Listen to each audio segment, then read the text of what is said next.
अस्सलामुअलैकुम अज़ीज़ तलबा।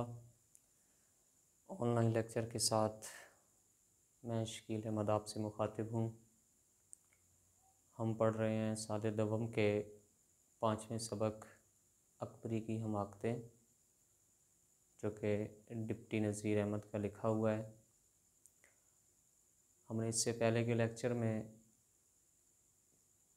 इनका तारुफ़ पढ़ा, क्योंकि पहला लेक्चर तारुफ़ी लेक्चर होता है जिसमें मुसन्निफ़ का तारुफ़ हमने पढ़ा था, और सबक के हवाले से चंद अहम निकात की रोशनी में हमने पढ़ा सबक का तारुफ़।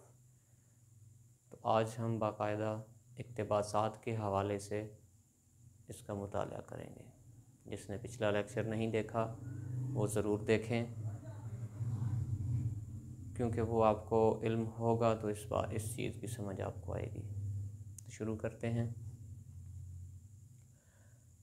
इक़्तिबासात के हवाले से सबक का मुताला। ये सबक 7 सफ़हात पे है। सफ़ा नंबर 26, 27, 28, 29, 30, 31 और 32। मैंने हर कोशिश की है हर सफ़े को एक लाइन में उसके अहम निकात और उसके इक़्तिबासात जितने भी हैं उसमें उनको लाऊं। सबसे पहले अकबरी की जहालत का ज़िक्र होता है कि अकबरी की तालीम और तरबियत इतनी अच्छी नहीं हुई। नानी जी के लाड़ प्यार ने, नाजायज़ लाड़ प्यार ने उसको बिगाड़ के रख दिया। फिर उसकी शादी हो गई मोहम्मद आकिल नामी एक शख्स से, जो कि इसमें बामुसम्मा है, नाम भी आकिल है और ख़ुद भी बहुत लायक और ज़हीन है, शराफत का पैकर है। आगे बात होती है हज्जन के रूप में कुटनी का आना। कुटनी ठग्गन औरत जो होती है, जो दाव लगा जाती है मुआशरे में आके औरतों को। तबर्रुकात की दुकान खोलना, वो क्या करती है तबर्रुकात, जिसमें जो है वो कोई तूर का सुरमा है, कुछ नादे अली है, कुछ 5 सूरा है, सूरा यासीन है, इस तरह की कुछ चीज़ें वो लेके आती है, जो कहती है कि मैं हज से आई हूँ तो वहाँ से लेके आई हूँ। हज्जन कहलाती है, अपने आप को कहलवाती है। अकबरी के घर कुटनी की आमद, उस ठगन औरत का, उस लूटने वाली औरत का अकबरी के घर आना कैसे आती है, उसकी जो है वो अकबरी इसकी जो काम करने वाली है वो बताती है कि बीबी जी एक औरत आई है, हज्जन है, हज भी उसने कर रखा है और तबर्रुकात की ज़ियारत करवाती है, लोग ज़ियारत कर रहे हैं। तो ये पूछती है कि तबर्रुकात की ज़ियारत ही कर रहे हैं या फिर कुछ ख़रीद भी रहे हैं। तो ये बताती है कि ख़रीद भी रहे हैं। तो कहती है कि ठीक है, उसको हमारी तरफ ले आओ। तो वो भाग के जाती है और बुला लाती है। अगले सफ़े की तरफ बढ़े। अकबरी का घर के हालात कुल्लो जुज़ बयान करना, तमाम तर हालात सारे बयान करती है। वो पूछती है कोई औलाद है, तो कहती है हमारी कहाँ इतनी किस्मत, ऐसे हसरत भरी जो है वो आवाज़ में। तो वो पूछती है कि शादी को कितना अर्सा हुआ, कहती है साल भर हुआ है। तो फिर वो हज्जन कहती है कि अभी क्या हो जाएगी औलाद भी आपकी। सस्ते आज़ारबंद का लालच, अब वो चीज़ें दिखाने लग जाती है हज्जन, जो कि कुटनी के रूप में आई हुई है कि जी मेरे पास फ़लाँ फ़लाँ चीज़ें हैं। एक आज़ार बंद की जो है वो दिखाती है, उसका लालच देती है और कहती है कि ये 4 आने का है, ले लो, काम आएगा। 2 लोगों की दिलचस्प मगर झूठी कहानी। अब वो जब सारे हालात बयान कर देती है अकबरी, तो हज्जन उसको 2 लौंग देती है। लौंग गरम मसाले की एक हिस्सा है, उसमें होता है। तो वो देती है और कहती है कि इसको जो है वो एक मियाँ जी के तकिए में सिलाई कर दो और दूसरा अपनी चुटिया में इसको जो है वो लगा लो, तो इसके जो है वो मस्बत असरात पड़ेंगे। अगले सफ़े पे आए। बेगम बिल्किस की एक फ़र्ज़ी कहानी है, जो कहती है कि फ़लाँ चीज़ मैं उससे लेके आती हूँ, बड़ी अमीर है तो वो बेचने पे मजबूर है, तो उसकी चीज़ें मैं लेके आती हूँ, अच्छी चीज़ें होती हैं, लोग हाथों हाथ ख़रीदते हैं। हज पर जाने का फ़र्ज़ी किस्सा।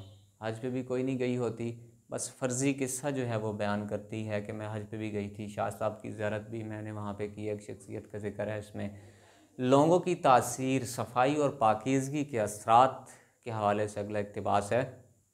वो कहती है कि ये जो मैंने लौंग तुम्हें दिए हैं, इसकी एक पहली शर्त यही है कि आप पाकीज़ा रहोगी, साफ़ पाक रहोगी और इन्हें भी साफ़ पाक जगह पे रखोगी। तो ज़ाहिर सी बात है, जब बीवी साफ़ पाक रहेगी, हर वक्त अच्छे कपड़े पहने रखेगी, तो शौहर का दिल वैसे भी उसकी तरफ जो है वो ज़्यादा माइल होता होगा।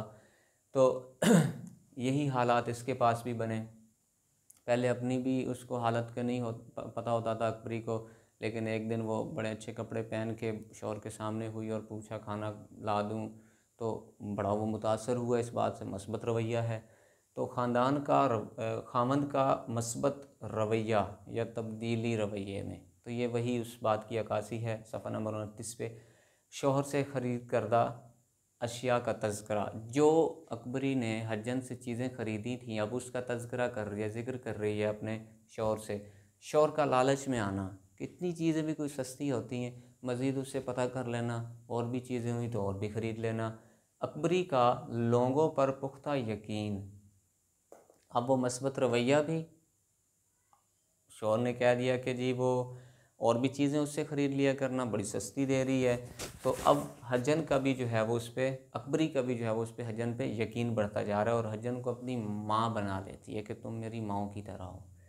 अगले सफ़े की तरफ बढ़ें। झूठे नथ के मोती बेचना। अब वो थोड़े से मोती दिखाती है और कहती है बड़े कीमती मोती हैं, 50 रुपये का एक मैं जो है वो दे रही हूँ। अभी सुनार को दिखाया तो वो 100 रुपये में भी लेने को तैयार था। तो अब ये अकबरी कहती है कि मेरे पास तो 100 रुपया नहीं है। हाँ, तो फिर हजन कहती है कि ऐसा करो, कुछ ज़ेवरात पड़े हैं तो वो ला दो, उसको बेच के तो ले लो, बड़े कीमती हैं, कोई और ना ले ले। लालच दिलाती है उसको। नथ खरीदने को तमाम ज़ेवरात उठा लाना। अब वो मोती जो हैं वो ख़रीदने के लिए तमाम ज़ेवरात ला के सामने रख देती है। अब वो जो हज्जन है, वो ठग औरत जो है, कुटनी जो है, वो कहती है कि जी ये तो बड़े पुराने हो चुके हैं ज़ेवर, अभी डोरा भी नहीं डला इसमें हार में, तो ऐसा करो मैं डलवा लाती हूँ, मुझे दो। तो साथ में अपनी जुल्फ़न नौकरानी को भी भेज दो। कुटनी का धुलाई के बहाने तमाम ज़ेवरात हासिल करना। अब वो सारे ज़ेवरात लेके जुल्फ़न के हमरा सुनार की दुकान पे चलती है। कुटनी के हमरा जुल्फ़न का रवाना होना, वो उसको भेज देती है। जुल्फ़न को बहाने से घर वापस भेज देना। अब रास्ते में जब पहुंचती है, करीब पहुंचती है दुकान के, तो जुल्फ़न को कहती है वो हज्जन ठग औरत कि जाओ ज़रा वो नथ के मोती घर रह गए हैं, वो पानदान पे पड़े थे, वो ज़रा उठा के लाओ। तो वो बेचारी सादा सी औरत लड़की वो भाग पड़ती है घर की तरफ। आगे सफ़र नंबर 31 पे बढ़ें तो कुटनी के ज़ेवरात लेकर फ़रार होना। वो ठग औरत, वो हज्जन के रूप में जो आई थी, वो सारे ज़ेवर लेके रफू चक्कर हो जाती है, भाग जाती है। लोगों का ढूंढना उसको, काफ़ी लोग उसको ढूंढते रहे, तलाश करते रहे, कुटनी का कोई सुराग ना मिला। फिर बाद में मुनादी होगी, इलाके में बता दिया गया कि एक ठग औरत आई हुई है, उससे बच के रहो। तो अब जब मियाँ घर आता है तो मियाँ बीवी का एक दूसरे को कसूरवार ठहराना, दरअसल दोनों कसूरवार हैं। शौहर आकिल होने के साथ साथ लालच में आ गया था। उसने अपनी बीवी को जो है वो कह दिया कि जी ठीक है, और भी चीज़ें हैं तो और भी चीज़ें उससे ले लो। तो दोनों असल में कसूरवार हैं। ऐसे क्या होता है, वो औरत बेचारी फोड़ औरत है अकबरी, घर की देखभाल भी नहीं अच्छे तरीके से करती, कपड़ों को दीमक बर्बाद कर जाता है, कपड़ों को भी दीमक लग जाता है। नानी जी के नाजायज़ लाड प्यार से अकबरी का बिगड़ जाना, यही वही बात जो मैंने पहले अर्ज़ की। हालात ऐसे हुए, नानी जी के नाजायज़ लाड प्यार ने बच्ची को बर्बाद कर दिया, तबाह कर दिया, परवरिश अच्छी नहीं हुई। नालायकी से घर का कीमती माल असबाब बर्बाद होना, घर का सारा बर्तन तक जो है वो चोरी हो जाते हैं, पड़ोसी उठा लेते हैं, कोई ना कोई आकर उठा लेता है, लेकिन इसको समझ ही नहीं आती। सफ़र नंबर 32 आखिरी सफ़े पे पहुँचे हम। मोहम्मद आकिल की शराफत से घर का इंतज़ाम चलना। मैंने पहले अर्ज़ की थी, जिस तरह नाम है वैसा ही किरदार है। आकिल है, समझदार है, शराफत है, उसमें शरीफ इंसान है, तो उसकी शराफत की वजह से ही घर का निज़ाम चलता है, वगरना कोई और होता तो शायद कब का उसको फ़ारिग कर देता अकबरी को।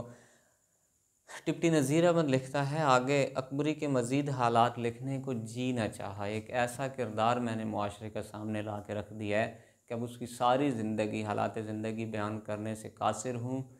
लिहाजा उसने यहाँ तक कि जो है उसकी खानादारी की ज़िंदगी को बयान किया। अज़ीज़ तलबा, ये तो था सबक के इक़्तिबासात के हवाले से मुताला। मज़ीद अगले लेक्चर के साथ फिर हाज़िर होंगे। तब तक के लिए अपना ख्याल रखें। अल्लाह हाफ़िज़।